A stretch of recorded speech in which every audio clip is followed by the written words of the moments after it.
চাঁপাইনবাবগঞ্জের গোমস্তাপুর উপজেলার বাঙ্গাবাড়ী সীমান্ত দিয়ে ২৮ জনকে বাংলাদেশে পুশিনের চেষ্টা করেছে ভারতীয় সীমান্তরক্ষী বাহিনী বিএসএফ। বুধবার গভীর রাতে সীমান্ত পিলার ২০৩-এর ৬-এর সংলগ্ন এলাকায় এই ঘটনা ঘটে।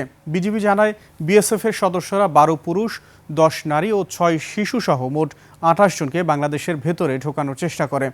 সে সময় বাঙ্গাবাড়ী বিওপির টহল দল দ্রুত ঘটনাস্থলে পৌঁছে তাদের শূন্যরেখায় দেখতে পায়।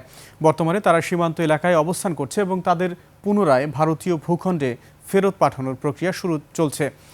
এদিকে সীমান্তে পুশিন প্রতিহত করতে নজরদারি জোরদার করেছে বিজিবি। গত ২৪ ঘন্টায় দেশের বিভিন্ন সীমান্তে বিএসএফের অন্তত ১০টি পুশিন অপচেষ্টা প্রতিহত করেছে বিজিবি।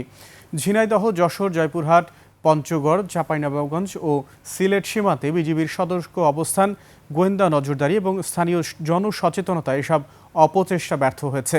একই সঙ্গে ভারতের বিভিন্ন হোল্ডিং সেন্টারে আরও কয়েকজনকে বাংলাদেশে পুশিনের প্রস্তুতির তথ্য পাওয়ায় সীমান্ত জুড়ে সতর্কতা বাড়িয়েছে বিজিবি।